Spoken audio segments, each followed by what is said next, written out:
What's up, KG? At welcome back sa ating channel. So, ngayong araw na to nandito tayo sa Coin Bureau at meron tayong interesting na pag-uusapan dito, no? Nawala. So, tungkol ito dito sa sinabi ni CZ, no? Na isang tweet lang talaga yung kailangan, no? Na para magkaroon talaga ng FOMO yung buong market. Ito yung nangyari matapos sabihin ni Binance founder ZC na I support all meme coins. I might even buy or sell one or two in the few next week to test a few new things. Made the best memes win. CZ clarified he had no involvement in the recent sale of meme tokens sent to him or Binance, explaining that Giggle Academy routinely converts most donated tokens into BNB at month end to fund its free education initiative rather than burning them. No? So, doon nga sa sinabi niya na I support all meme coins. I might even buy or sell one or two in the next few weeks to test a few new things. May the best meme win. Sa unang tingin, parang simpleng statement lang, no? Pero kapag binasa mo yung comments sa social media, marami agad yung nagsasabi na buy meme coins, bullish na ulit, CC is back. Kaso ang tanong dito, yung ba talagang ibig siyang sabihin sa sinabi niya? O baka naman tayo lang nagdalagay ng sariling interpretation? So dito pag-uusapan natin kung bakit sobrang misleading yung mga ganitong klaseng headline. Bakit maraming newbie yung nalulugi dahil sa mga pag-follow sa mga influencer at bakit napakalaga ng tamang pag-intindi muna bago bumili ng mga kahit anong crypto. So, una sa lahat, minilinaw si CC maraming meme coin ang ipinapadala sa wallet niya at maging sa Binance. Iniisip ng iba na kapag hindi niya binenta, baka bullish siya sa mga token na yon. Pero nilinaw niya na wala siyang kinalaman sa mga recent selling ng mga token. Yung mga token na yun na natatanggap nila ng Giggle Academy ay kino-convert sa BNB kada katapusan ng buwan para pondohan yung kanilang libreng educational project. So, hindi ito tungkol sa pag-endorse ng isang particular na meme coin. Hindi ito tungkol sa pagsasabi na tataas ang presyo. Isa itong operational decision. Pero dahil sa social media, ang headline syempre, headline lang yung nababasa ng marami. So, dito na nagsisimula yung problema. Kapag sinabi ng isang sikat na personality na I support all meme coin, ano agad yung maiisip ng mga baguhan? So, mukhang safe na. CC na mismo yung nagsabi.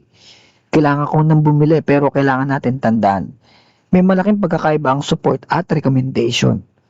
Pwede mo suportahan ng isang industry pero hindi niya ibig sabihin na lahat ng proyekto sa industry na yon ay maganda.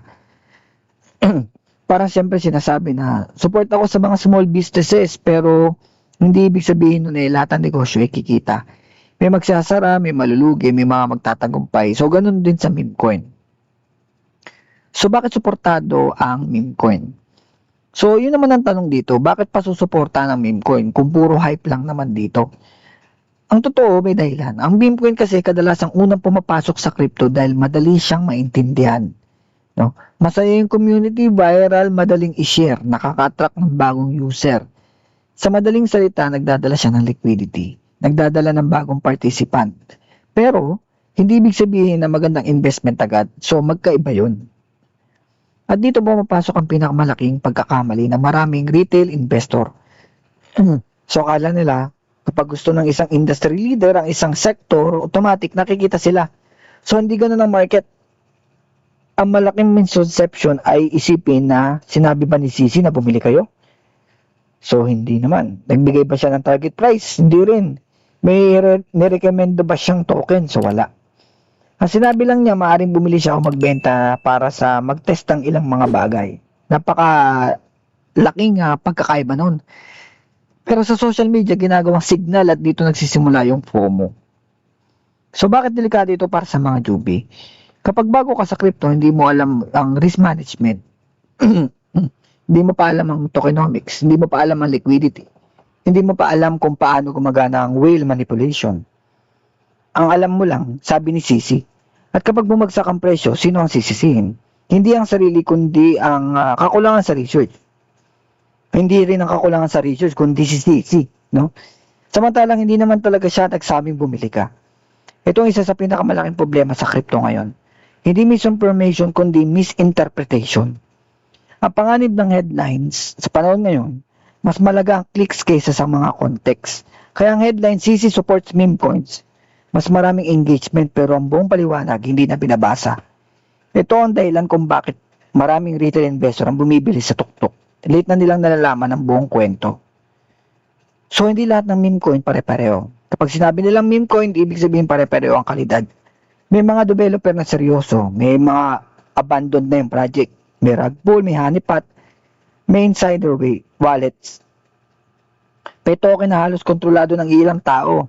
Kaya hindi sapat yung salitang meme coin, kailangan mong tignan yung mismong project. At dito na pumapasok yung pinakamalagang aral. Huwag mong ipahiram, huwag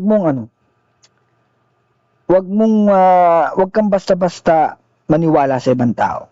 Hindi lang si Sisi, kahit sinong influencer. Kahit ako, huwag kayong bumili dahil lang may nagsabi. Hindi ko hawak yung pera ninyo. Kayo rin yung sasalo ng lugi kapag mali yung naging desisyon nyo. Ang tamang investor, nakikinig pero nagbabalidate. Hindi siya basta-basta sumusunod ng nakapikit. So, ang tamang gawin kapag may nakita kang mga ganitong balita, stop muna. Basahin yung buong context at alamin kung ano talaga yung sinabi. Basahin yung source, intindihin kung opinion ba ito o recommendation. May conflict of interest ba? Ano ang risk? Ano yung market cap? Ano yung liquidity? Pa ba? May utility ba? May development ba? O puro hype lang? Kapag nasagot mo yung mga tanong na yan, mas maliit na yung chance mo maging exit liquidity ng ibang tao. At gusto ko lang mag-iwan ng isang simpleng example. Kapag sinabi ng isang chef, gusto ko ang lahat ng klase ng pagkain, ibig bang sabihin masarap lahat? So hindi. Hindi pagkain. May pagkain pa rin na mapapanis, may mga hindi ka pa rin magugustuhan, may mga delikado sa kalusugan. At ganoon din sa crypto. Hindi lahat ng nasa isang kategory magandang investment. So, ang pinakamalagang lesson ngayon ay hindi tungkol kay Sisi. Hindi tungkol sa meme coins, kundi tungkol sa paraan natin sa pag-intindi ng impormasyon. Sa crypto, maraming kumikita hindi dahil sila ang pinakamatalino, kundi dahil marunong silang maghintay. Marunong silang magbasa, marunong silang mag-research, at sigit sa lahat, hindi sila basta nagpapadala sa hype. Kung gusto mo magtagumpay sa crypto, tandaan mo to. Ang headline ay simula pa lang. Hindi yun yung buong kwento. Kaya sa susunod na makakita ng isang viral na tweet, huwag agad bumili. Unawain muna dahil sa market na to, ang pinakamalagang investment ay hindi meme coin, hindi Bitcoin, hindi Ethereum, kundi yung sarili mong kaalaman.